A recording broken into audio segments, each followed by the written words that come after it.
阿龙，我是萌萌，这个是半斤。今天我们所处的这个位置是拱流县，新疆伊犁的拱流县。这里的环境特别好。我们在这个湖边的一个停车场，在这里驻车2晚了，特别舒服。那么今天呢，我们并不是主要介绍这个城市，今天我们要跟大家介绍我们这台房车。没错，因为我们出来旅行已经2个多月了。对，那这台房车里里外外我们都已经摸透了。对。所以今天呢，我们来跟大家分享一下我们对这辆房车的使用心得，然后包括它有哪些优点、哪些缺点。因为我们都坐在后边了，就从后边开始说，好，是吧？来，来，半斤上去。哎呦，真可以。坐着吧，半斤，坐下。就坐在这啊。然后第一个优点啊，咱们先介绍第一个优点，就我们设计的这个大台子。我觉得这个台子方便在于我们在户外，尤其是在这样一个露营环境之下。比如说太阳在那一边，我们这里晒不着，然后旁边还有草地，就很适合把这个桌板给拉出来，在这里露营吃东西。然后只拿2个凳子啊，就很方便。我甚至不需要叠那个叫什么户外桌子，对，因为我们叠户外桌子的时候还挺费时间的，所以这个能节省我们很多时间，使用特别方便。这个东西我很喜欢，而且它面积特别大，可以在上面煮吃的，然后还有煮茶什么都特别方便。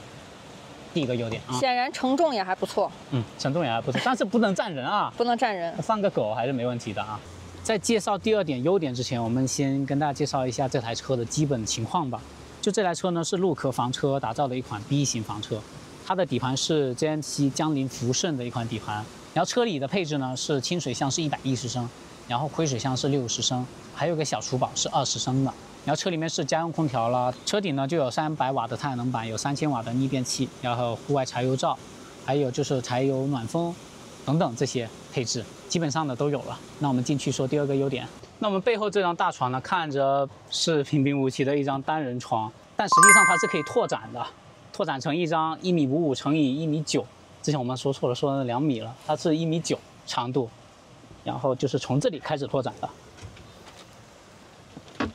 在 B 型房车里面，空间是比较狭小的嘛，就我跟萌萌2个成年人都可以完全睡得下这张大床，所以说它这个算是很实用的一张床了。我觉得最重要的一点就是，我们这个床视野是很通透的，就是从这里开始，整个风景都能看得到。就比如说我们停在这个公园，或者之前停的赛里木湖，或者那个玉湖，只要是躺在床上就能看到外边无限的风景。所以我觉得我们整张床的这个视野特别的通透，可以把美景一览无余，一眼打尽。这个是我觉得就属于 B 型房车的一种浪漫吧，就是算是第3个优点吧，就是这个空调了，家用空调。这个家用空调我觉得是整个房车里面很重要的一个东西，因为我们遇到过其他的房车车友，他们跟我们反映，就之前遇到的跟我们一起捡蘑菇的那对情侣，就他们跟我们反映，就是他们使用的特鲁玛那空调，车载空调。就是很不好用，就是制冷效果很差，然后在新疆有的地方很热嘛，然后就实在太难受了。然后我跟他们说，我们这个家用空调真的制冷效果很好啊，就是我们不经常就是回来车上晒得很热嘛，然后一到车上马上把空调打开，车里面瞬间就凉爽了，就跟家用空调是一模一样的体验，并且它的制热效果也很不错，尤其是冬天。就我提车的时候，我不是从大连回来嘛，然后提车的时候就用它制热的。还有车底下的这个叫做什么？叫做柴油暖风，这个也很好，它的制暖效果。但是相对而言，我们使用这空调的频率更高一点，因为它很快，就不管是制冷还是制热，特别的快。我们之前在吉尔格朗乡，就是从晚上1点钟开到第2天的中午12点，一直开着，我感觉还是蛮省电的。就可能它夜晚它那个车内的那个温度下降之后，它就已经把它调成可能就是节能的一种模式吧。就一直开到第2天中午，我感觉也没有耗什么电，当然也有可能是太阳能板补充了电源，反正我们就一直开了大概11个小时吧，使用下来体验感真的是太棒了，这个家用空调。然后就到第4个优点了，第4个优点我觉得就是这台车的储物空间特别的大，吊柜有多少个？1、2、3，前面还有4、5、6、7个吊柜，然后还有一整个这里空间特别大，我们放锅碗瓢盆的，很深一个。然后还有床底下全是储物空间，床底下我们放了好多东西，里面放了2个大箱子，还有所有的零碎的我们的水管啊、电线啊，并且在这里一个超级大的衣柜，这个我们之前跟大家提过很多遍了，就是我跟萌萌很多衣服都放在里边，特别方便，并且不单单夏天，冬天的衣服也放，然后堆了裤子啊，还有各种实用的东西，还没放满，下面还是有点空的。那我们这台房车除了储物空间特别大之外呢，还有这个操作台也是很大的，这是让房车厂做的比较大，所以我们这个操作台面在做饭的时候，或者我们平时在车里面生活的时候，就能放很多东西。在操作台上边有个电磁炉，有一个洗手盆，并且在旁边呢还有一个操作台，就这个，所以它连起来，哎，这里得往前挪一点点，没事啊，咱们就这样子演示给大家看一下。所以它一整片全是操作台，从这里开始到床边那里全是操作台，就整个面积特别的大，就我们做菜、洗菜做饭的时候特别的方便，我感觉比较棒的一个优点了。第5个优点就是我觉得有一个特别实用的功能，就在这边呢，我们除了可以在控制面板控制这个灯、氛围灯在这里打开之外呢，还有一个地方可以控制，就是我在我们的床上床尾那里，就是如果我们晚上睡觉的话，想要控制那个灯光，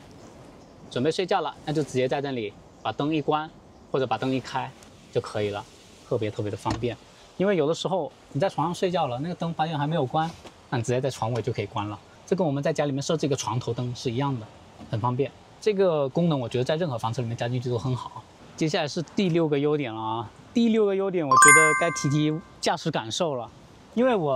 我们开着这台房车也是，哎呦，吓我一跳，没事。我们开着这台房车也算是去了很多地方了，包括那些山路很陡峭的山路，就去采蘑菇的路上，还有我们去那个石人镇的路上都很陡峭，并且会有很多坑坑洼洼的地方，咱们这台车也是顺利的通过了。我们这台车虽然不是市区版本了，但是它能去的地方也算是蛮多的。这台车我们开着它爬山涉水也去了很多地方了，都没有什么问题。所以总体来说这台车还是比较耐造的，然后能去的地方也蛮多，然后总体驾驶感受是可以的。它的油耗是100公里9到11升，就在城市里面可能就11，高速的话可能就9。对了，这台车它还是有定速巡航的，之前我们以为没有，但是后来试了一下它是有的。然后我们这台车其实我觉得 B 型房车使用起来最好的优点就是它的通过性很强，就是它小车能过的地方 B 型房车就可以过，因为它比较窄嘛，它比起 C 型房车它比较窄，然后也比较低一点，所以它很多地方都能去。基本上小轿车能过的地方、能停的地方，我们车都可以停得下。这个还有一个优点呢，就是它的价格会比较亲民，整个房车下来就30出头，相对而言这也算是一个优点了，就它的性价比会高一些。所以我们总体使用下来就觉得这8个优点是很值得跟大家去说的。那接下来就交给萌萌来说一下我们使用过程中有发现哪些缺点。那我就来当一下坏人了啊，说一下缺点。这是使用体验。第一个就是我们这个抽屉，它这个抽屉虽然很好，它是双向推拉的，但是它这个东西呢，因为经过我们长时间开车，然后走那些泥土、什么山坡的路，它给颠松了。你看，它现在就是有一边卡不住了。像这样子往里面一锁的话，它就容易颠簸的路上就出来了，对，就扣不上。没错，它这个地儿松了，到时候还得给它，但是我们试着拧了一下也不太行，对，所以可能得回厂家修一下。那你进去，走。然后呢，第2个缺点就是我们这个厕所，这本来应该是个优点，但是它就变成缺点了，因为它实在太大了。你看它跟这个旁边这个衣柜比，整整宽出了1拃的距离，所以就导致我们2个人呢，站在这里的时候完全没办法2个人一起通过，就会变得非常狭窄。其实，在我们使用看来，我们觉得这个距离完全可以把它缩进去，就洗澡的时候稍微局促一点，但是完全不影响使用。然后这里的过道的位置就可以稍微宽松一点了。然后第3个缺点其实就是咱俩设计的问题，当时考虑的不太周到。其实这个地方呢，这里不应该做成一个储物的，它应该做成一个对坐的卡座。就是等于说从这里，然后有2个座位，然后把这个东西拉出来呢，它既可以是一个拓展床，还能当一张桌子。这样的话，我们就可以对着吃饭、工作都很方便，然后这个空间还可以节省出来。但是现在就是这个沙发坐2个人又稍微有点挤，然后呢又没有对坐卡座，所以我们现在吃饭就导致我们2个要1个人坐在那张椅子上，然后还要给龙哥买个小板凳。然后我们就坐在这个位置吃饭的。对，就会稍微有一点不太方便。第4个缺点就是这个，就是这个沙发，它在拓展成床的时候，需要把下面这个沙发垫抬起来。但是每次给它抽出来的时候，你看它都会卡在这个地方，然后就费很大的劲，必须得我们2个齐心协力才能把这玩意儿弄出来。反正就是有点费劲，因为毕竟每天都要挪这个床。主要还是因为它这个地方沙发设计的太严丝合缝了，所以它会卡得比较紧。然后这个不知道怎么能优化一下。对，优化一下就方便拿出来，就会方便很多。对。然后第5个缺点就是我们这个调料瓶装调料瓶的柜子，其实这个柜子非常好哈，它很高，你干嘛你要钻进去？其实它这个调料瓶柜子设计的很好，因为它可以装一些很高的调料，但是它有一个缺点，就是它里面没有分隔。你看我们现在的东西，就整个一坨塞在里面。然后每次取里面东西的时候，就得把所有的东西都拿出来。虽然我们自己已经用了这种牛皮纸袋来分隔，但是还是不太好。它里面应该做成那种一个格一个格，或者是可以拉出来的那种不锈钢网，然后可以抽，可以这样，就每次取什么，然后就可以直接拉出来用了。所以这个地方还可以再优化一下。第6个缺点。就是我们这个车里完全没有娱乐设施，就是完全没有可以消遣的东西。比如说这个车上要是有个电视或者有个投影，然后我们就可以投屏看电影，或者是可以玩游戏，但啥都没有。还好我们是做自媒体的，就是平时经常剪视频很忙，所以也不会觉得无聊。你像对于情侣或者是夫妻来说的话，如果在驻车地想在车里消遣一下，干点别的，玩会儿游戏，发现啥都干不了，只能看手机或者看电脑。对，所以车里应该装一套娱乐系统，设计一个电视机。对，设计一个电视机。对。我们刚刚介绍完6个缺点，对不对？对。我觉得这台车改进完这个缺点之后，就会变得更加的好用、实用。趋于完美，对，更加完美了。对，然后我再谈一下，就是我们车有哪些东西使用频率会比较低的吧。就我们其实东西也装的蛮多的，但是有一些东西确实是用的特别少。你下来，车这里，第一个使用的频率比较低的，就这个柴油罩。其实柴油罩它是能用的啊，只是我们在路上用的很少。为什么呢？因为第一个原因就是我们。是做自媒体的嘛，其实比较讲求效率，比较讲求就是，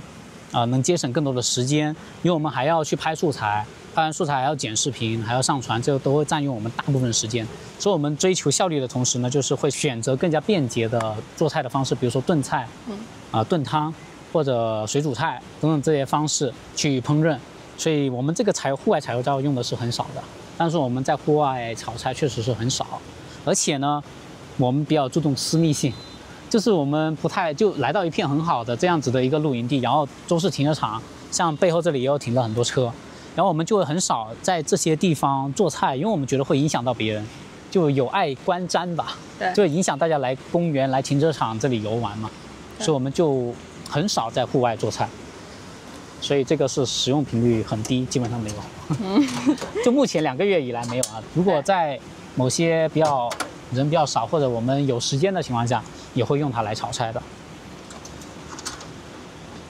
然后第2个我们使用频率比较低的就是那个我们刚说的那个沙发前的桌子，不知道大家还记不记得？我们来放进往这里面去。我们是有这么一个桌子在的，就是这个桌子呢，我们是需要放在那个床边，然后把它给打开来，就是一个工作台了。但是这个桌子呢，我们使用频率很低，是因为我们其实在这里已经有了一个可以半斤往后退，来，就是我们有了这么一个桌子，打起来就可以工作，也可以在这吃饭，所以我们这个桌子用的就很少了。当然，如果我们那里设计的是一个对坐卡座的话，可能就使用频率会高。对，那么这些就是我们觉得使用频率会比较低的。当然，那个洗衣机我们就没有装啊，洗衣机没有装，所以我们才有那么大的储物空间。而且我觉得洗衣机的话，因为我们是这样子，我们在房车住的频率大概是，因为我们是偶尔会住民宿的嘛，所以就是2-3天，就在10之前，我们是2-3天就住1天民宿。然后到了招书之后呢，气候特别舒服，我们在房车里面住的时间就长很多，4到5天才住1次民宿。所以的话就是，这个洗衣机对我们来说可有可无，因为去民宿洗也可以了。对。这个就是我们房车总体使用下来的感受，就是2个月的使用感受。因为一开始很多人都觉得我们这台房车设计的有毛病，就是这个厕所为什么在进门口啊，这风水不太好，然后还有就是太桑拿洗浴风了。这都被批评过了。其实这些我觉得都还是小问题。对，所以不知道大家通过我们一通介绍，缺点跟优点对比起来，大家觉得这台房车你认为怎么样呢？